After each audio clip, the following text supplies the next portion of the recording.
पहा नवीन एपिसोड्स एकदम add free.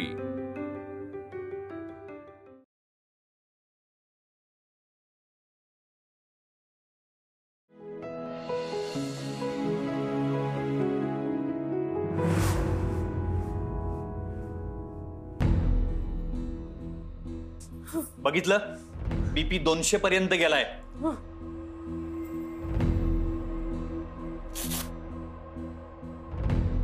एवढा वाढलाय? बापरे। माधवी, तू शांत हो। अरे काय शांत हो? की मूर्ख माणसांना मला जगू देणार नाहीये। आई, तू त्रास नको करून घेऊस, मी बोलतो यांच्याशी। अरे तू काय बोलणार आहे यांच्याशी? अरे हा माणूस कधी कुणाचं काही ऐकतो का? अरे मूर्खासारखं त्या मुक्ताची बाजू घेतली यांनी। उलट राव दादा नव्हते तर त्यांच्या जागी उभं राहायला हवं होतं तुम्ही। त्यांच्यासारखं मुक्ताला थांबायला हवं होतं, पण यांनी ना सगळं उलट करून टाकलं। आपल्या अंगात सुद्धा नगरकरांचं सळसळतं रक्त आहे हे दाखवण्याची चांगली संधी सुद्धा घालवली या बाबानं। बाबा का माणूस, एक काहीतरी ठरव। अरे काय बोलतोय ते बघ रे माणूस। आई तू शांत हो। अरे कशी शांत हो? माझ्या मेलीचं ना नशीबच फुटकं। आई प्लीज जरा शांत हो तू। तुम्ही जरा तोंड बंद ठेवा ना। तुम्हाला समजत नाहीये तिला त्रास होतोय? कसं वागायचं कळत नाहीच, पण कुठे काय बोलावं याचा जरा विचार करा। आणि काय ग गायत्री, ती मुक्त असताना अनेकदा वाद झालेत, प्रत्येक वेळेस भीतीने तुझा थरकाप उडालाय, तरी सुद्धा आज जाऊन आरतीला उभी राहिलीस का? आज नाही का उडाला तुझा भीतीने थरकाप? सगळं पेरलेलं उगवलेलं नासधूस करून टाकली। अरे रावदादांना जर का हे कळलं तर काय करतील माहितीये ना तुम्हाला? अरे वळ उठतील वळ।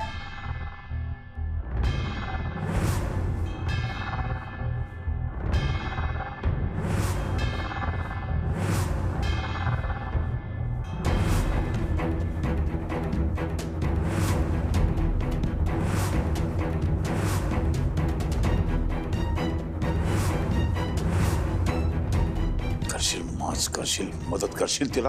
नको दादा, नको दादा, नको नको दादा, नको दादा, नको नको नको नको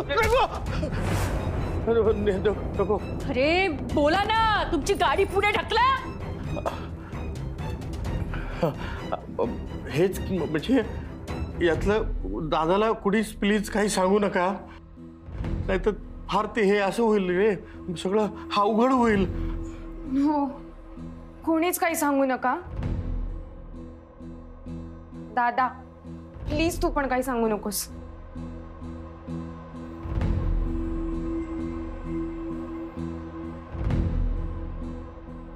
आता मी तर कोणाला काही सांगूच शकत नाही। स्वतःच्या हाताने कोण कुऱ्हाड मारून घेईल पायावर? अरे युवराज, तू सुद्धा सांगू नकोस रे बाबा, नाही तर तुझ्या हाताने तुझ्या बापाला रट्टे मारायला सुद्धा कमी करणार नाहीत ते। अगं आई, मी जरी शांत राहिलो तरी आर्या, रेणुका, अंबिका आत्या त्या कशा शांत राहणार? अरे देवा, कोणीतरी सांगणारच। आणि तुम्ही कितीही लपवा, दादांना कळणार हे नक्की।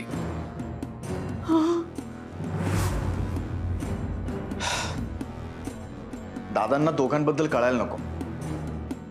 एक वेळ माधवी काकी चुप बसेल, पण रेणुका, आर्या आणि अंबिका आत्या यांच्यापैकी कोणीतरी सांगेलच। नुसतं सांगणार नाही, चांगलं तिखट मीठ मसाला समज लावून सांगतील। आणि ती अंबिका अरे देवा देवा देवा देवा कपाळ बडवून घेईल, नाही तर व्हा म्हणून रडायचं नाटक करेल। हो अगदी बरोबर आहे, पण तसं झालं तर दादा रागाच्या भरात काय करतील ना कोणास ठाऊक, ते त्यांना घराबाहेर पण काढू शकतात। होय, पण असं नाही व्हायला पाहिजे। माझ्या डोळ्यासमोरून भाऊ काकाने गायत्रीचा केविलवाना चेहरा जातच नाहीये। नुसतं बोलून फायदा नाही होणार, आपल्याला काहीतरी करायला पाहिजे। होय तर करावं तर लागेलच, असं काहीतरी करावं लागेल ना की ही बातमी दादांपर्यंत पोहोचलीच नाही पाहिजे। आणि समजा पोहोचलीच तरी त्याचा दादांवर फारसा परिणाम व्हायला नको। काय करू? भाऊच्या अशा वागण्यामुळे माधवीचा संसार आता तलवारीच्या धारेवर आलाय. आता दादा काय त्यांना सोडणार नाही. अगं बाई म्हणजे आता आपणच दादाच्या मर्जीतले राहिलो. आपण असंच एकत्र एकजुटीने राहूया. असंच जर आपण एकत्र एकजुटीने राहिलो ना तर लवकरच आपल्याला हवंय ना ते आपण मिळवू. बरोबर आहे मम्मा. अगं ते म्हणतात ना, हम होंगे कामयाब एक दिन.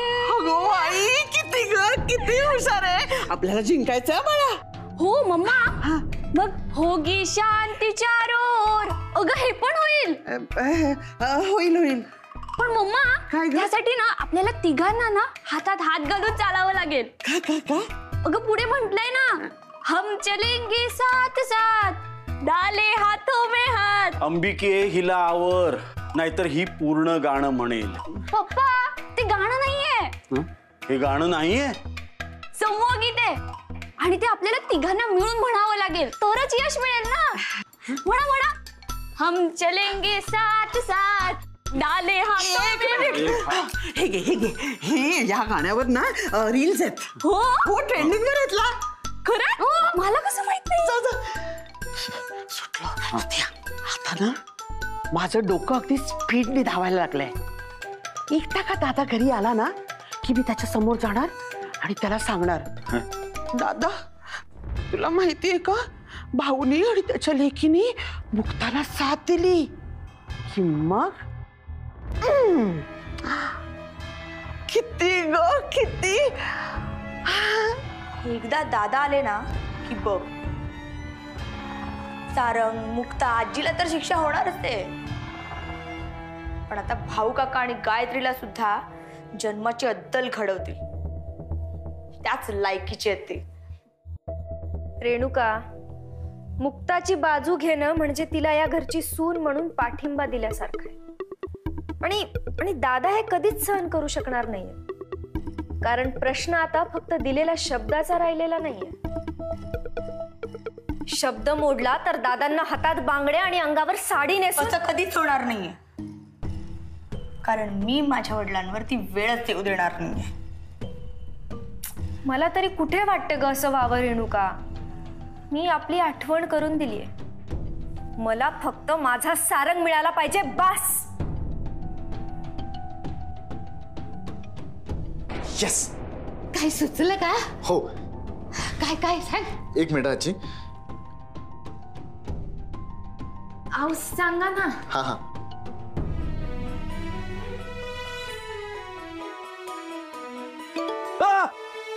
हो काय झालं? काही नाही, मोबाईल ते हे आलं, ते नाही का मेसेज आलाय. मेसेज? अहो मग एवढं घाबरतात का? तुमच्यामुळे हिचा बीपी शूट झाला असता आता. हो सॉरी. सॉरी, खरंच सॉरी. काय करावं या माणसाला?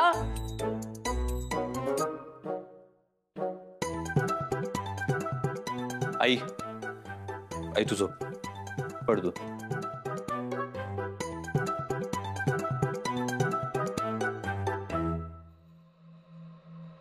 काका मला माहितीये मुक्ताला आणि मला साथ दिल्यानं तुम्ही गुन्हेगार ठरला आहात.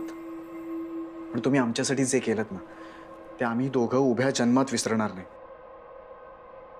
पण आम्ही तुम्हाला त्रास सुद्धा होऊ देणार नाही. दादांपर्यंत जर ही बातमी गेली तर काय होईल याची आम्हाला पूर्ण कल्पना आहे. पण दादाजवळ तुमची तक्रार कोणी करू नये म्हणून आपल्याला एक नाटक करावं लागेल. तेव्हा नीट लक्ष देऊन वाचा.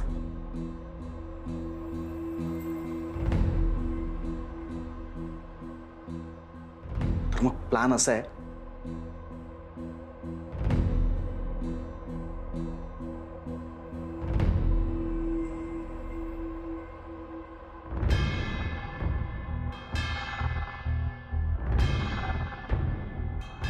तर मग ह्या प्लॅननुसार मुक्ता आपल्या दोघांना त्या सर्वांना एकत्र भेटावं लागेल आणि त्यासाठी तीच जागा योग्य.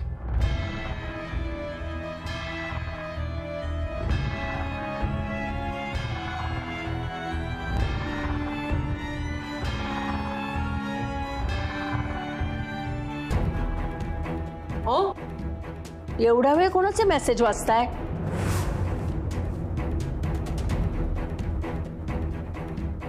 हे मेसेज हे आपल्या कंपन्यांचं ग ते नाही का बस काय स्पॅम मेसेज असतात ते कर्ज घ्या, घर घ्या, कर्ज घ्या, गाडी घ्या, पत्ते खेळा, पैसे कमवा, ते मेसेज.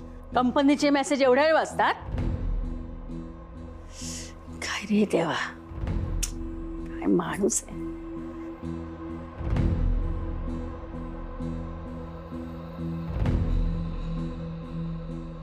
आशाताई नाश्ता रेडी आहे ना? हे काय झालंच होतं. आता आवाजच देणार होते सगळ्यांना, तेवढ्यात तुम्ही आलात. मला पण मोठ्या सारखा 1 मिनिट पण उशीर केलेला चालत नाही बघा. आता 2 दिवस आर्याताई किचन मध्ये होत्या, पण त्यांना काही जमलं नाही बघा. जिरा राईस करायला गेल्या आणि जिऱ्याच्या जागी बडीशेप टाकली. हा, सोपं नसतं ते. आशाताई तू ना अनबिलिव्हेबल आहेस. थँक्यू. बरं, आता आम्ही दोघं आलोय ना, आता बाकीच्यांना पटपट हाका मार ना, म्हणजे आपण नाश्त्याला बसू. हो, हे काय भरतेचा नाश्ता? अहो आशा ते आम्ही करीतो, तुम्ही जा. जा पटकन. बरं करा, बोलवते मी.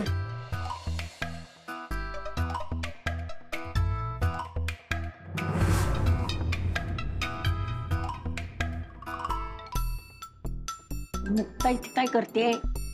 काय करते की काय करते? तुझा नवरा आणि तुझी लेक गेली ना त्यांच्या बाजूने, म्हणून तिची हिंमत वाढलीये. आता करू नको.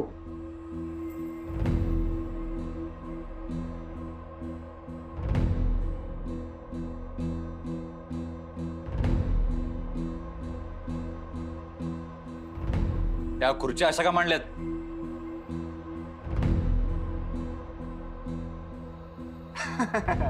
अरे यार युवराज, तू किती अनबिलिव्हेबल आहेस.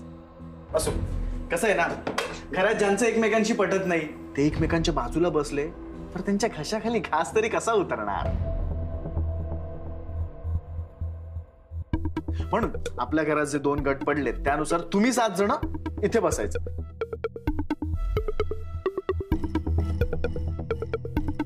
आणि आम्ही 4 म्हणजे आमच्या बाजूला आलेले गायत्री, भाऊ काका आणि आम्ही 2. आम्ही 4 इथे.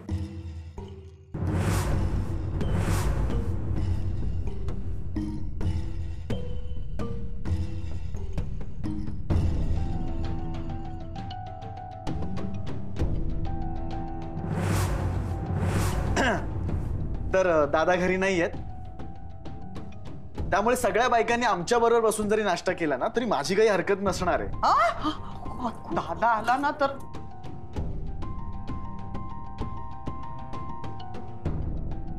मुक्ता बस. गायत्री ये ना, बस. नाही बस. भाऊ काका या ना, बसा. थांबा.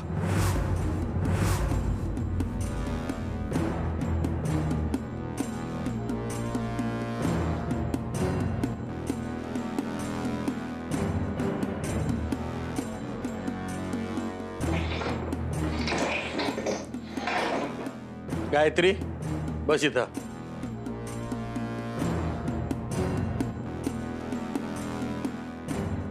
काका तुम्ही 1 मिनिट. आता कोणीही मध्ये एक शब्दही बोलणार नाही.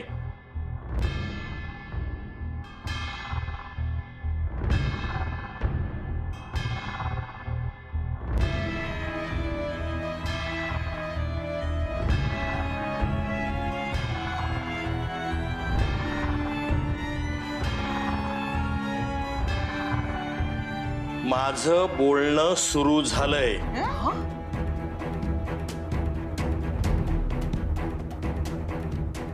आणि काय रे सारंग, तुम्ही दोघं समजता कोण स्वतःला? आरतीच्या वेळेस जरा कुठं तुझ्या बाजूला येऊन उभा राहिलो नाही तर लगेच मी तुमच्या बाजूने आहे असं समजून मोकळे झालात. मी तुमच्यासाठी नाही, मी देवीसाठी तिथे उभा होतो. दादा घरी नाही म्हणून मी माझं ते हे कर्तव्य केलं. आणि या घरामध्ये आम्ही तुमच्या बाजूने आलो आहेत असा गैरसमज करून घ्यायला बाकीचे तुझ्या इतके मूर्ख नाही आहेत. आणि भविष्यातही आम्ही तुमच्या बरोबरच असू. असं तुला वाटत असेल तर तो तुझा शुद्ध मूर्खपणा आहे.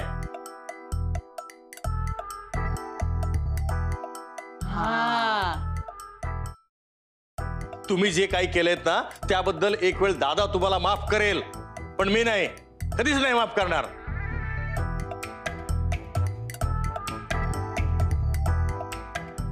सॉरी हा भाऊ काका, मी तुमच्याबद्दल खूप चुकीचा विचार केला.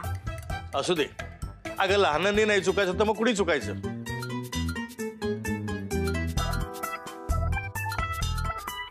पण मला मात्र जरा हेच वाटलं आश्चर्य. अरे तुम्ही सगळ्यांनी माझ्याबद्दल केवढा हा करून घेतला गैरसमज.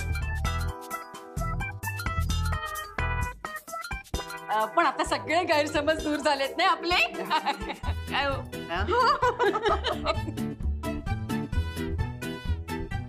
मग आता एकमेकांचे तोंड बघत काय उभे राहिलाय? बसा ते हे करायला नाश्ता. आणि सारंग, दादाच्या नियमाप्रमाणे तू आमच्या बरोबर इथे बसून जेवण करू शकतोस, पण हिला बाहेर जायला सांग.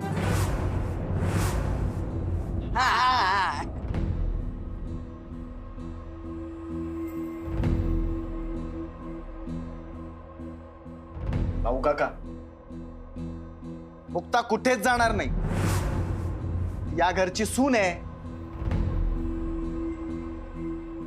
त्यामुळे ती बाकीच्या बायकांबरोबर नाश्ता वाढायला मदत करेल आणि त्यानंतर त्यांच्यासोबत बसून नाश्ता पण करेल.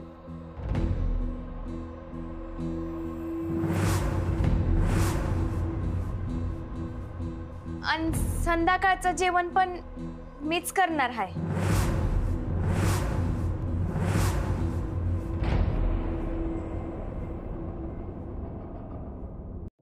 त्याची काही गरज नाहीये.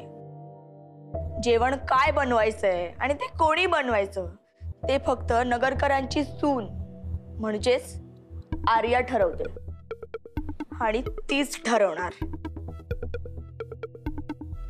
सुनेनं फक्त ठरवून चालत नाही, स्वतःच्या हातानं करून प्रेमानं मायेनं सगळ्यांना खाऊ घालायला पाहिजे.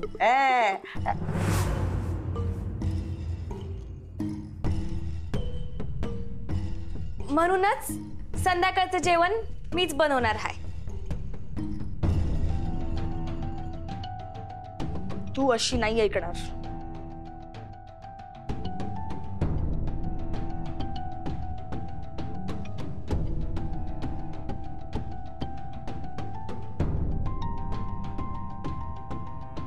हॅलो दादा, ही मुक्ता बघा ना, स्वयंपाक घरात शिरायचं म्हणतीये आणि आता स्वयंपाक तीच करणार म्हणतीये. ही बाई मला निवडणुकीच्या कामामध्ये सुद्धा त्रास देत राहणार.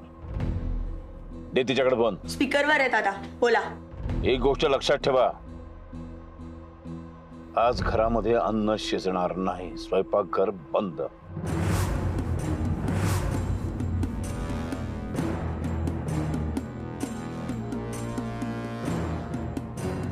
आणि काय रे सारंग, मोठ्या स्वाभिमानाच्या गोष्टी बोलत होतास.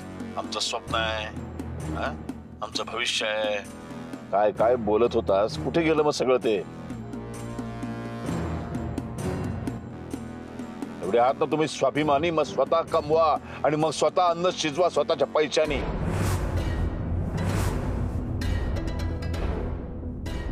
नुसत्या पोकळ भीष्म प्रतिज्ञा करू नकोस, कळलं ना? त्या अंमलात आणण्याची हिंमत नसेल तर गप्प बसा. सरळ सांगा आम्हाला जमणार नाही, माफी मागा. चूक केली म्हणा, अन्न वस्त्र निवारा द्या, भीक मागा माझ्याकडे.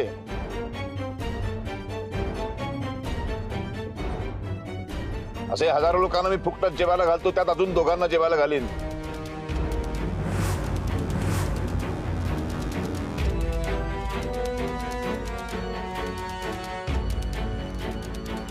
त्याची काहीच गरज नाही. आम्ही आमचं कमवून आणू आणि एकटेच नाही खाणार, घरातल्या सगळ्यांना खायला घालू.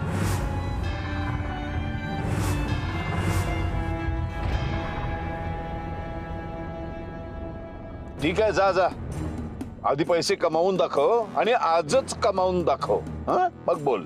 ठीक आहे, मला मान्य आहे, पण माई पण एक अट आहे. या आता हिच्या अटी आम्ही ऐकायच्या. काय माझ्या हाताने केलेलं जेवण मला स्वतःला पण खायला लागलं.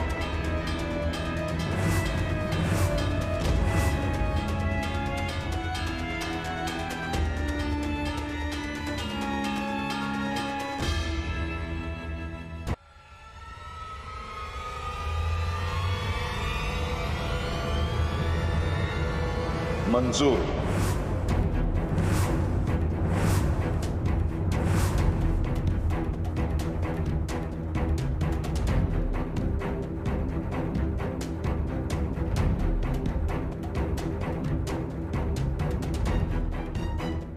तर चॅलेंज स्वीकारणाऱ्यांनी कामाला लागायला हरकत नाही. तुमच्याकडे 8 ते 10 तास आहेत. काय करायचे ते करा. स्वतःच्या जीवावर उडण्याची वेळ सुरू होतीये आता. जा, उडत.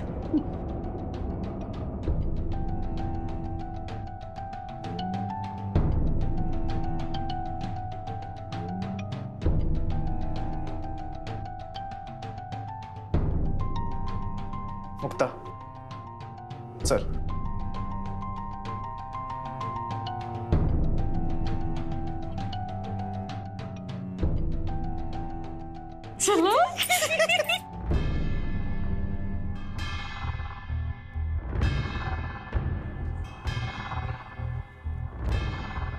मी आलोच. वा छान भाऊ वा. मस्त.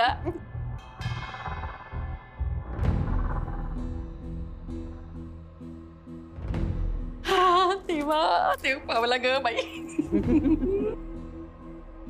1 मिनिट हा, मी आलेच.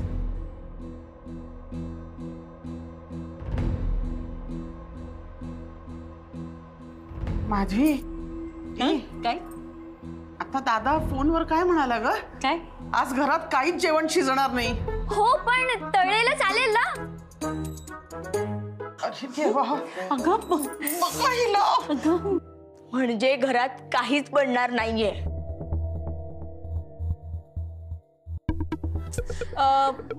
पण ह्या समोर नाश्ता आहे ना, हा आपण खाऊच शकतो ना सगळे. हो जया, जे समोर आहे ते खा लवकर. पण थोड्या वेळाने भूक लागल्यानंतर पण हेच खायचं का? त्याची काळजी करायची गरज नाहीये. आपण जेवण आज बाहेरनं मागूयात. काही लोकांना धडा शिकवण्यासाठी दादानी योग्य निर्णय घेतलाय. मग चालेल.